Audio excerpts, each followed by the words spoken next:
नमस्कार,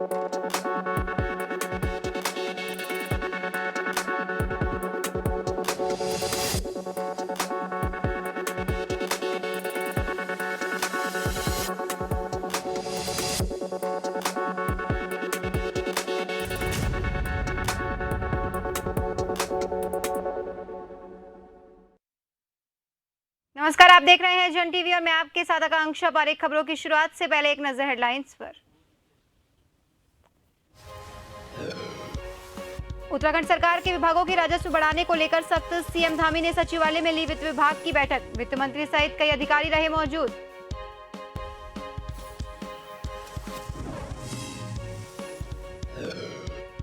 सीएम धामी ने शत्रु संपत्तियों को लेकर दिए निर्देश, कहा जिलों में शत्रु संपत्तियों पर जल्द कब्जा लेने का करे काम। पीपीपी मोड में चलने वाली परियोजनाओं के भेजे जाएं प्रस्ताव।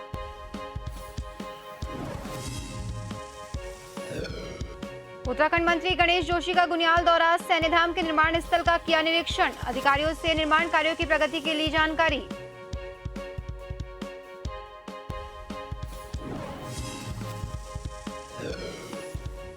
देहरादून गांधी पार्क में कांग्रेस का विरोध प्रदर्शन, धरने के विरोध में बीजेपी के कसा तंज, कहा जिनका नहीं जनाधार वो दे रहे धरना।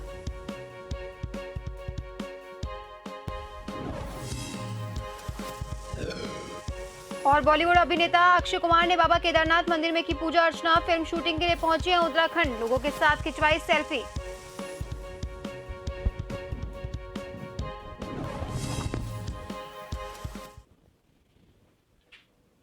और अब खबरें विस्तार से। मुख्यमंत्री पुष्कर सिंह धामी ने एक बार फिर अवैध कब्जों के खिलाफ और सख्त कार्रवाई के निर्देश दिए हैं। सीएम धामी ने कहा जब तक पूरे प्रदेश में सरकारी जमीनों से अवैध कब्जे हट नहीं जाते तब तक अतिक्रमण की कार्रवाई जारी रहेगी। वहीं मुख्यमंत्री धामी ने एक बार फिर विशेष समुदाय की बढ़ती हुई जनसंख्या को लेकर चिंता जाहिर की है।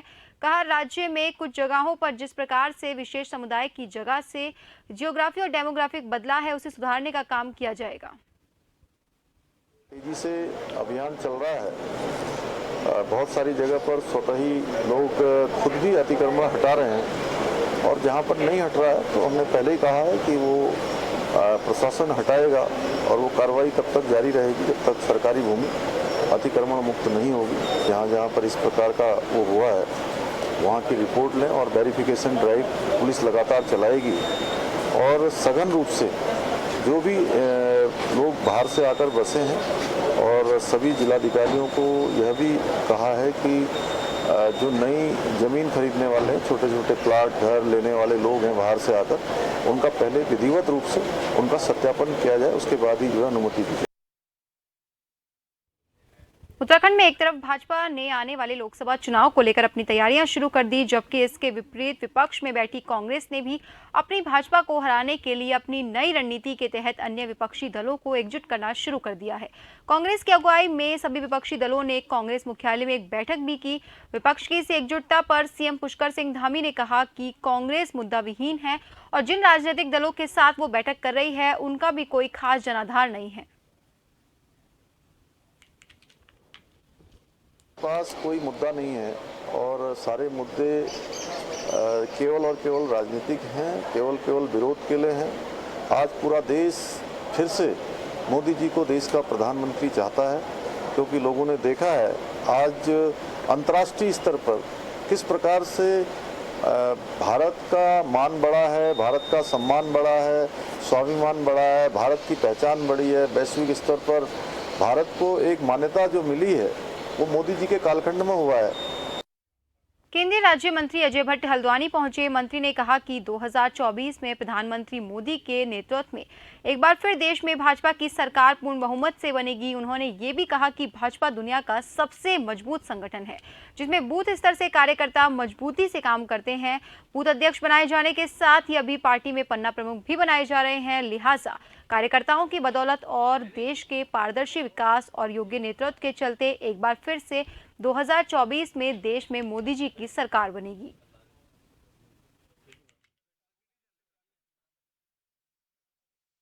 दल की बैठक, जिले की बैठक, प्रदेश की बैठक, कल ही हमारे प्रदेश की बैठक हुई है और दुनिया पूरे भारत भर में प्रदेशों ने बैठक करी है और अब जिले की बैठक हो रही है, उसके बाद मंडलों की बैठक हो रही है। ऐसा ढांचा किसी के पास है ही नहीं, तो कार्यकर्ताओं के बलबूते पर विकास के बलबूते पर क्रिस्टल क्लियर नेतृत्व हमारा मोदी जी का है, प्रदेश में धामी जी का है। ये सारी चीजें मिलकर हमको भारी विजय दिला रही हैं।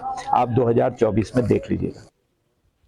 सैनिक कल्याण मंत्री गणेश जोशी देहरादून के गुनियाल गांव पहुंचे, जहां सैन्य धाम के निर्माण स्थल का उच्च अधिकारियों के साथ निरीक्षण किया।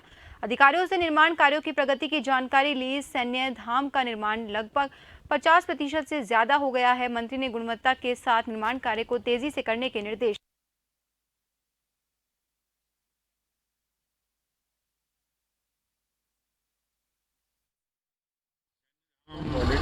मुश्किल सरकार का एक ड्रीम प्रोजेक्ट है। देश के प्रधानमंत्री नरेंद्र मोदी जी की परिकल्पना और इसको पूरा करने का सौभाग्य मुझे प्राप्त हुआ है। हम लगातार इसकी मॉनिटरिंग कर रहे हैं। पूर्व में क्योंकि एकदम काम शुरू करना था, DPR 58 करोड़ जिनने बनाई थी, लेकिन फिर जब हमने पूरे देशों के स्मारकों का अध्ययन किया उसमें काफ़ी काम बढ़ा है, जिसकी वजह से कॉस्ट बढ़ी है। लगभग 82 करोड़ पहुँच गई है। 98 करोड़ पहुँच गई है। लेकिन हम जिस भाव के साथ इसको बना रहे हैं, जिस दिन बनकर आपने देखा होगा कि एंट्री से लेकर और स्तंभ तक, स्तंभ तक इस प्रकार का व्यू यहाँ का है, इस प्रकार की भावना से हम बना रहे हैं। इस प्रकार लोग बद्री, केदार, गंगोत्री को देखने पर यहाँ पर आते हैं। जिस दिन ये बनकर तैयार हो जाएगा, लोग इसको देखने अवश्य यहाँ पर आएंगे।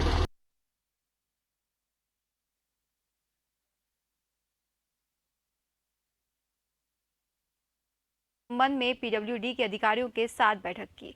इस बैठक के दौरान कैबिनेट मंत्री गणेश जोशी ने मसूरी माल रोड में चल रहे सुधारीकरण के कार्य की प्रगति की भी जानकारी ली। वहीं उन्होंने कार्य की धीमी गति पर नाराजगी व्यक्त की और माल रोड पर जगह पड़े मलबे हटाने के भी निर्देश दिए। मंत्री ने कहा, माल रोड मसूरी का हार्ट है। ऐसे में पर्यटन सीजन को देखते हुए जहां जहां पर आवश्यक है उन जगहों पर शीघ्र अतिशीघ्र कार्य करने के निर्देश दिए। आपको बता दें, कैबिनेट मंत्री गणेश जोशी ने ये बैठक ली जहां देहरादून के भाती बड़कला स्थित कैंप कार्यालय में मसूरी माल रोड पर चल रहे निर्माण कार्य के संबंध में PWD के अधिकारियों के साथ बैठक ली गई। ये माल रोड मसूरी की महत्ता को देखते हुए वहाँ के दुकानदारों ने निवेदन किया था कि उसकी बार बार रेयर लगने से उसकी हाइट इतनी ऊंची हो गई कि पानी जो है दुकानों का लेवल नीचे हो गया और सड़क ऊपर हो गई है। बरसात में पानी दुकानों में घुस जाता है। तो हमने 8 करोड़ रुपया MDA से PWD को दिया और उसको काम को शुरू हुए आज कई महीने हो गए, काम पूरा नहीं हुआ है।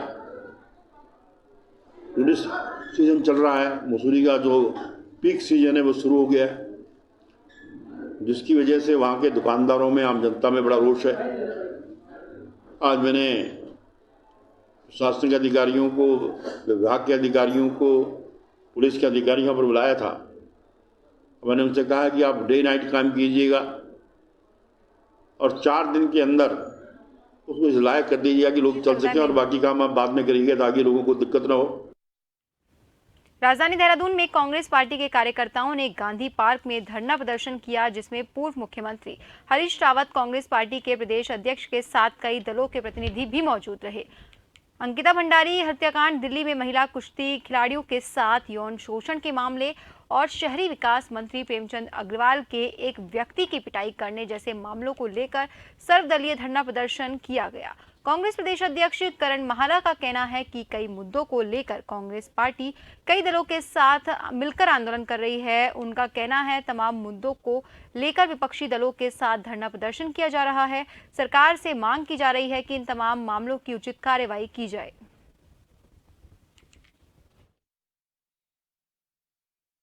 निरंकुश सरकार भारत में और प्रदेश में इस समय राज कर रही है।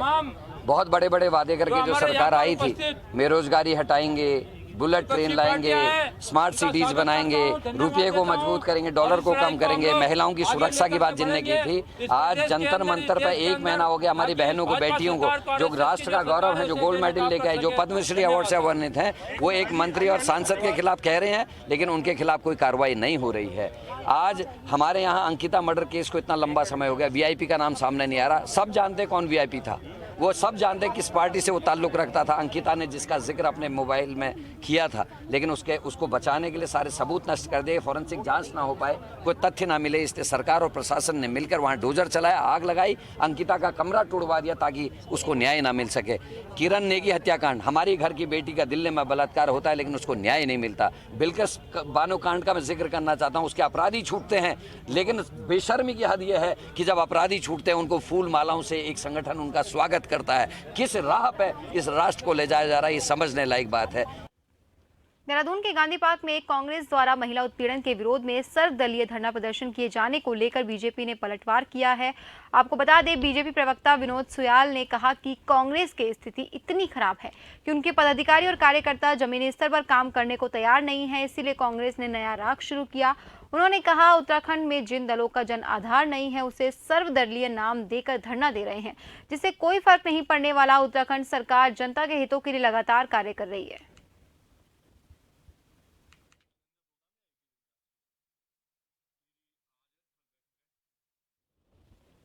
रुड़की के सिविल लाइंस में श्री खाटू श्याम आस्था मंडल लाल कुर्ती ने पत्रकार वार्ता की। मंडल के संरक्षक सचिन गुप्ता ने बताया कि 30 मई को नेहरू स्टेडियम में भव्य भजन संध्या होगी, जिसमें कोलकाता से भजन गायक राज पारीक और मोदीनगर से पूजा अरोड़ा पहुंचेंगी। उन्होंने बताया कि कोलकाता से राज पारीक पहली बार उत्तराखंड पहुंच रहे हैं।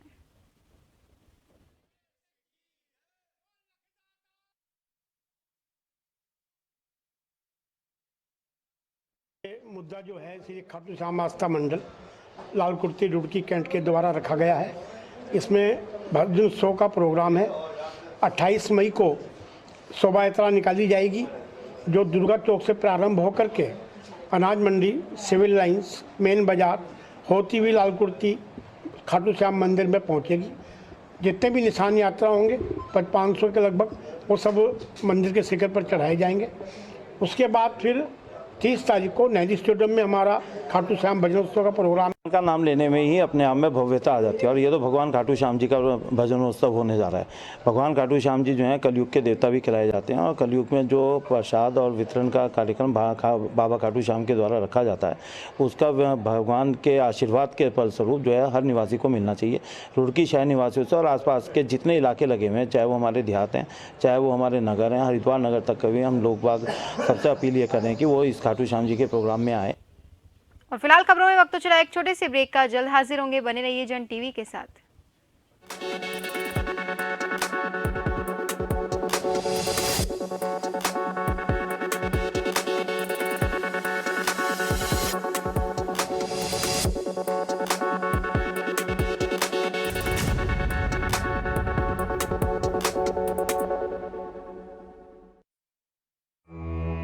देवभूमि प्राकृतिक सुंदरता और प्राचीन विरासत को समेटे विश्व के लिए अध्यात्म और शांति का प्रतीक है, जहां जीवन में सांस्कृतिक मूल्यों और नैतिकता का बड़ा महत्व है।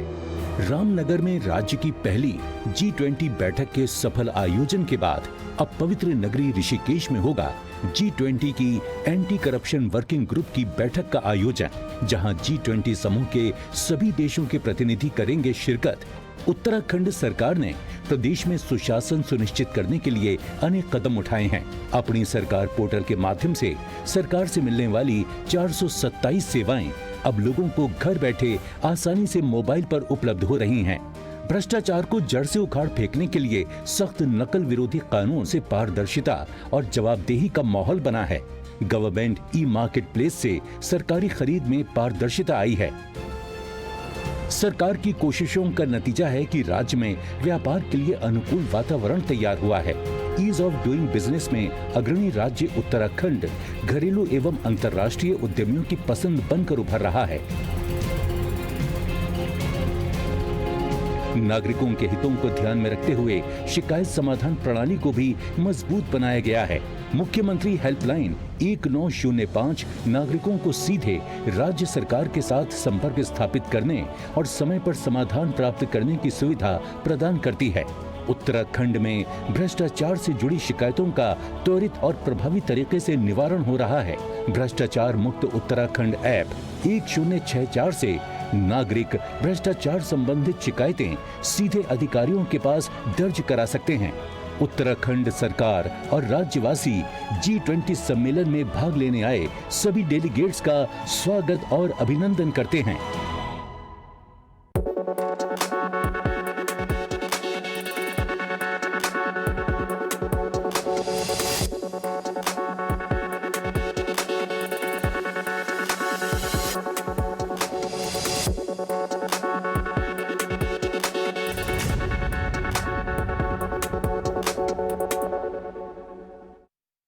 ब्रेक के बाद एक बार फिर से आपका स्वागत है। बढ़ते हैं अगली खबर की ओर। देहरादून लेंसडाउन चौक पर बस यूनियन ऑटो विक्रम संचालकों ने जमकर प्रदर्शन किया और आरटीओ का पुतला भी फूका। प्रदर्शनकारियों ने बताया कि कई परमिट गलत तरीके से जारी किए गए हैं, जिनकी सरकार को जांच करनी चाहिए। साथ ही आरटीओ देहरादून सुनील शर्मा की नियुक्ति पर भी सवाल उठाए। माननीय न्यायालय का आदेश लिखा हुआ है, यदि अगर न्यायालय के आदेश के तहत अगर पक्ष में हमारे आ जाता है तो ये विक्रम वाले या जो ये छोटी गाड़ियां वाले ये कहाँ जाएंगे। आरटीओ ने अपनी जिम्मेवारी कोई तय नहीं करी है। हमारा ये साफ साफ कहना है कि अगर आरटीओ का अधिकार है और 1.5-2 लाख रुपए करीब तनख्वाह ले रहे हैं और उसकी जिनकी जिम्मेवारी तय हो जाए तो ये लेने को तैयार है कोई भी चीज़। लेकिन हमारा कहना है कि कम से कम कोई भी बड़े अधिकारी अगर आरटीओ को कोई सलाह मानते हैं तो कम से कम वो जनप्रतिनिधियों को भी तो बुलाया जाए। नक्सल में स्थित जेके टायर कंपनी द्वारा बाहर निकाले गए सैकड़ों कर्मचारी पिछले 68 दिनों से कंपनी में नौकरी पाने के लिए अनिश्चितकालीन धरने पर है, मगर कोई उनकी सुनने वाला नहीं है। धरने पर बैठे कर्मचारियों का कहना है कि आगामी 25 मई को डीएलसी के यहां उनकी तारीख लगी है। अगर इस पर कोई निर्णय नहीं निकलता तो वो 26 मई को आमरण अनशन पर बैठेंगे और जब तक नहीं उठेंगे जब तक कि उनकी मांगें पूरी नहीं हो जाती हैं। इस दौरान उन्होंने क्षेत्रीय प्रतिनिधियों के प्रति रोष भी जताया। हो गया जी। और क्या नाम है, कोई जनप्रतिनिधि शासन प्रशासन का कोई व्यक्ति यहाँ नहीं आया, ना हमारी किसी ने मांग सुन बात मानी, ना मतलब कहने के लिए तैयार है। और फैक्ट्री वाले तो इतने तानाशाही होकर खड़े हैं बिल्कुल कि बिल्कुल भी बात करने के लिए तैयार नहीं है। और बात तो ये है, अब 25 तारीख हमारी है डीएलसी के यहाँ लगी हुई है। 26 तारीख में देखते हैं अगर कुछ होता निर्णय 25 में तो 26, अगर नहीं होता 26 तारीख में यहाँ आमरण अनशन पर बैठेंगे हम सब लोग। हमारे जो जनप्रतिनिधि हैं, एक तो उनसे हमें बहुत दिक्कत है, हमारे दिल को बहुत ठेस है। हमारे क्षेत्र के लोगों ने जिला पंचायत बनाया, जिला अध्यक्ष भी बनाया और जी विधायक जी बनवाए, लेकिन किसी ने भी हमारे भाई बैठे हुए हैं यहाँ पर धरना पर 2 महीने से भी ऊपर का समय हो गया है, किसी ने भी हमारी कोई सुनवाई नहीं की है। उपजिला चिकित्सालय लोहाघाट में जहां एक सप्ताह से अल्ट्रासाउंड सेवा ठप पड़ी हुई है, वहीं एक्सरे मशीन भी काम नहीं कर रही, जिससे रोगियों को भारी दिक्कतों का सामना करना पड़ रहा है। अस्पताल की अव्यवस्थाओं पर जनप्रतिनिधियों ने गहरी नाराजगी जताई है। आक्रोशित लोगों ने चिकित्सा अधीक्षक डॉक्टर जुनेद कमर का घेराव कर जल्द अस्पताल की व्यवस्थाओं को सुधारने की मांग की। जल्द व्यवस्थाएं न सुधरने पर स्वास्थ्य विभाग के खिलाफ उग्र आंदोलन की चेतावनी दी। सोमवार को नगर पालिका अध्यक्ष गोविंद वर्मा के नेतृत्व में लोगों ने अस्पताल की बदहाली पर चिकित्सा अधीक्षक डॉक्टर जुनैद कमर का घेराव किया। आक्रोशित लोगों का कहना था कि एक सप्ताह से अस्पताल में अल्ट्रासाउंड सेवा ठप पड़ी हुई है, तो दूसरी ओर अब एक्सरे मशीन भी खराब है, जिससे दूर दराज से आने वाली गर्भवती महिलाओं और अन्य रोगियों को काफी परेशानियों का सामना करना पड़ रहा है।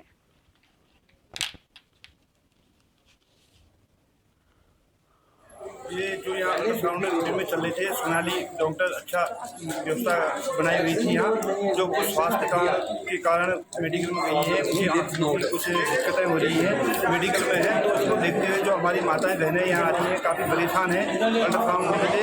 तो अभी सीएमओ साहब से और डीएम साहब से टेलीफोनिक वार्ता हुई कि 2 दिन की व्यवस्था स्वागत कर दी जाए, जिससे कि जो हमारी माताएं बहनें हैं दूर ग्रामीण क्षेत्र से आ रही हैं उनको चीज़ न करना पड़े।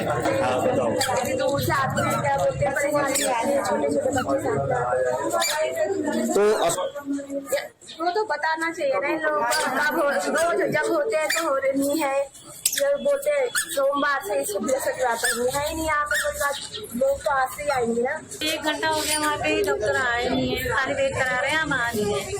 अल्ट्रासाउंड के लिए भी पता नहीं क्या कह रहे हैं, चंपावत जाओ कह रहे हैं। हमें ये सूचना और सीएमओ सर के द्वारा कोई वैकल्पिक व्यवस्था बनाई जा रही है।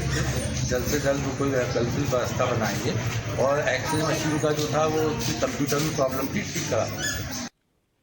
उत्तराखंड डिप्लोमा इंजीनियर्स महासंघ के प्रांतीय अध्यक्ष घटक सिंचाई विभाग विष्णुदत्त भारद्वाज ने कहा कि साल 2013-14 में जो समस्याएं और मांगे थी उनमें केवल 6 मांगों पर शासन से निर्णय हो चुका, लेकिन उनको लागू नहीं किया गया, जबकि उनमें से कई निर्णयों में समय सीमा तय की गई थी। साल 2016 से सरकार के उन 6 मांगों पर तय सीमा के बाद भी पूरा नहीं किया गया है। इनके अलावा 12 मांगे डिप्लोमा इंजीनियर्स और कर्मचारियों के सेवा हित से जुड़े कार्य हैं। इसी के साथ कहा कि कनिष्ठ अभियंता को फील्ड में जाने के लिए केवल 1200 रुपये भत्ता दिया जाता है। इतने रुपए में 1 महीने तक गाड़ी नहीं चल सकती। इस भत्ते को बढ़ाया जाए अन्यथा वापस लिया जाए। ऐसी ही एसीपी का प्रकरण केंद्र ने पास कर दिया, लेकिन उसे राज्य में लागू नहीं किया गया। उत्तराखंड डिप्लोमा महासंघ जो है, ये तमाम जो हमारे इंजीनियरिंग विभाग हैं, पीडब्ल्यूडी, इरिगेशन, जल निगम, जल संस्थान, आरडब्ल्यूडी, माइनर इरिगेशन, आपके जो ये विकास प्राधिकरण होते हैं और इस तरह के उरेडा, नगर निगम, इन सब का एक संयुक्त मंच है। और समस्या क्या है कि 2013-14 में जो हम लोग के समस्याएं थी और जो मांगे थी उन पर कोई निर्णय अगर हुए हैं, मैं अभी आपको दिया था, मेरे पास पत्रकार बंधु आए थे, 6 बिंदु ऐसे जिन पर निर्णय हो चुका शासन का और उन निर्णय का को लागू नहीं किया जा रहा है। जैसे कि जल संस्थान के मान लो पानी की समस्या पैदा हो सकती है और बाढ़ की सुरक्षा के लिए सिंचाई विभाग की में बाधाएं उत्पन्न हो सकती हैं और जल संस्थान के लिए भी पानी की है और पेयजल में भी पानी का हिस्सा बाधित रहेगा। तो हम ये चाहते हैं कि हमारी बातें जो है ना शासन तक पहुँचे, सरकार तक पहुँचे। अगर आप आम आदमी को परेशान होगा तो वो कहाँ जाएगा? धरने पे बैठेगा। हम लोग बैठे हैं, हो सकता है ये धरना 15 दिन का हो, 20 दिन का हो, हम तैयार हैं। केंद्रीय कार्यकारिणी जो भी हमें आदेश प्राप्त कराएगी हम उस पर अमल करेंगे। दिल्ली देहरादून के बीच चलने वाली वंदे भारत ट्रेन से यात्री केवल 4.5 घंटे में ही अपना सफर पूरा कर लेंगे। फिलहाल दोनों शहर की दूरी को तय करने में आपको बता दें 6 घंटे से भी ज्यादा का समय लगता है। अब आगामी 25 मई से इसका विधिवत संचालन शुरू हो जाएगा। दिल्ली देहरादून वंदे भारत के बाद उत्तराखंड में टूरिज्म को भी बढ़ावा मिलेगा। ये ट्रेन हफ्ते में 6 दिन चलेगी।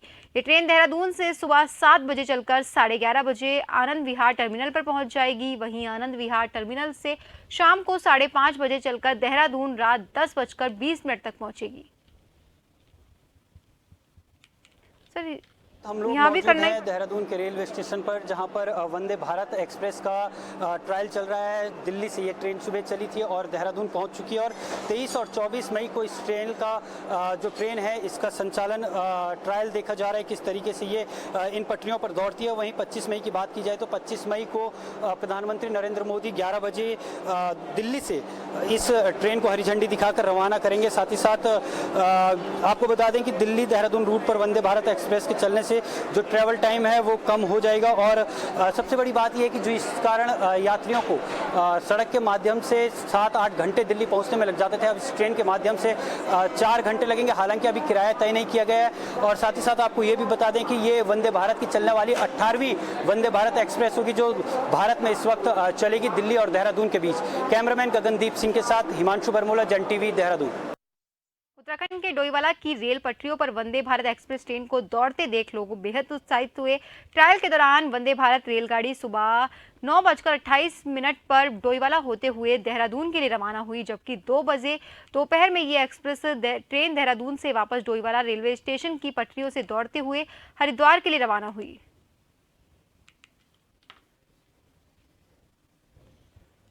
उधम सिंह नगर के जसपुर क्षेत्र में अवैध अतिक्रमण पर प्रशासन ने बुलडोजर चलाया। नादेही मार्ग पर सड़क किनारे पीडब्ल्यूडी विभाग की जमीन पर अतिक्रमण हटाया। इस दौरान भारी पुलिस बल मौके पर मौजूद रहा। वहीं दूसरी ओर जसपुर के गांव राजपुर ने सरकारी तालाब की भूमि पर अवैध अतिक्रमण को चिन्हित किया। जानते हैं आजकल यहाँ जसपुर में अतिक्रमण हटाने की कार्रवाई की जा रही है, तो आज उसी के क्रम में यहाँ पर नादेही में जो पीडब्ल्यूडी की लैंड है, ये जो पीडब्ल्यूडी की रोड है उसमें जो अतिक्रमण है उसको हटाया जा रहा है।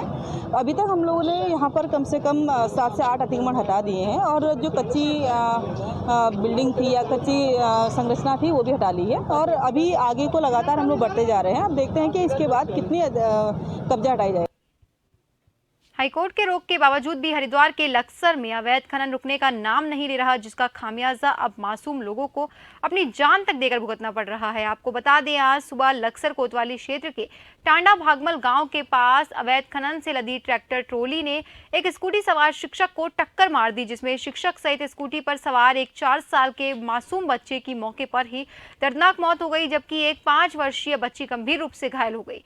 सूचना पाकर मौके पर पहुंची लक्सर पुलिस द्वारा मृतकों के शवों को कब्जे लेकर पीएम के लिए भिजवाया गया, जहां गंभीर रूप से घायल बच्ची को देहरादून के जॉली ग्रांट अस्पताल में रेफर किया गया। वहीं हरिद्वार एसडीएम पूरण सिंह का कहना है कि खनन के खिलाफ लगातार कार्रवाई की जा रही है। ट्रैक्टर को सीज कर ट्रैक्टर चालक को भी गिरफ्तार कर लिया। पुलिस अपनी कार्रवाई में जुट गई है। बहुत ही दुखद घटना है। गांव के ही एक व्यक्ति का ट्रैक्टर था, जिससे कि एक हमारे टीचर थे और उनके साथ जो छोटे बच्चे जा रहे थे, तो ट्रैक्टर से उनके स्कूटी की सडनली एकदम टक्कर हो गई थी, जिसमें कि जो टीचर थे, गांव के टीचर थे, और जो एक छोटा बच्चा था 4 साल का, उनकी डेथ हो गई है और एक बच्ची घायल है, वो भी स्टेबल है और ठीक है। तो जो भी चीज़ है बहुत दुखद है। उसको रेफ़र किया गया है? हाँ, नहीं, बच्ची जो घायल है उनको जॉलीग्रांट रेफ़र किया गया है, बट अभी स्टेबल है, ठीक है। कहा जा रहा है खनन की गाड़ी, ट्रैक्टर क्वालिटी खनन की सामग्री लेके जाया जा रहा है। हाँ, नहीं, गांव का ही व्यक्ति था और उसके द्वारा अपने ट्रैक्टर से आरबीएम लेके जा रहा था, तो वहीं गांव में घटना हुई है। बाकी खनन पर तो खैर प्रॉपरली कार्रवाई की जा रही है और जो भी चीज़ें उसको एज पर लॉ किया जाए। उत्तरकाशी पुलिस नशे के अवैध कारोबारियों के खिलाफ अभियान चला रही है। पुलिस और एसओजी की स्पेशल टीम ने कार्रवाई की। मयंक नौटियाल के नाम से तस्कर को अरेस्ट किया। कब्जे से 9.5 ग्राम अवैध स्मैक जब्त की है, जिसकी बाजार में कीमत 1 लाख रुपए बताई जा रही है। पूछताछ में तस्कर ने बताया कि वो देहरादून के एक मुख्य सप्लायर से स्मैक खरीद कर लाया था, जिसको वो छोटी छोटी मात्रा में बेच रहा था। क्या कुछ रहा आज? कल जो है कोतवाली पुलिस और एसओजी और एएनटीएफ की संयुक्त टीम ने तिलोद के पास से एक ड्रग सप्लायर को गिरफ्तार किया है, जिसका नाम मयंक नौटियाल है, और इसके कब्जे से करीबन 9.5 ग्राम अवैध स्मैक बरामद की गई है। काफ़ी पुलिस को पिछले कई दिनों से ऐसी सूचना मिल रही थी कि तिलोद के पास ये स्मैक का जो व्यापारी है काफ़ी घूम रहा है और काफ़ी लोगों को ये बेच रहा है। तो इससे हमने जो है वहाँ पे हमारी टीम लगाई और उसी टीम को कल जो है सफलता मिली और इसके कब्जे से हमने 950 ग्राम अवैध स्मैक बरामद की गई है। इसके पर हमने कोतवाली उत्तरकाशी में 8/21 एनडीपीएस एक्ट में मुकदमा दर्ज कर लिया गया है और आगे की जो अग्रिम विधिक कार्रवाई है वो प्रचलित है। बॉलीवुड अभिनेता अक्षय कुमार ने रुद्रप्रयाग के बाबा केदारनाथ मंदिर में पूजा की। आपको बता दें, इन दिनों खिलाड़ी अक्षय कुमार उत्तराखंड में एक फिल्म की शूटिंग के लिए पहुंचे हुए हैं। साथ ही उन्होंने इस दौरान केदारनाथ क्षेत्र का भ्रमण भी किया। आपको बता दें, केदारनाथ धाम के कपाट 25 अप्रैल को दर्शन के लिए खोले गए थे। इस दौरान अक्षय कुमार को देखने के लिए लोगों की भारी भीड़ जुट गई। अक्षय कुमार ने लोगों के साथ इस दौरान सेल्फी भी ली। और फिलहाल इस बुलेटिन में इतना ही। आगे की खबरों के लिए बने रहिए जन टीवी के साथ। नमस्कार।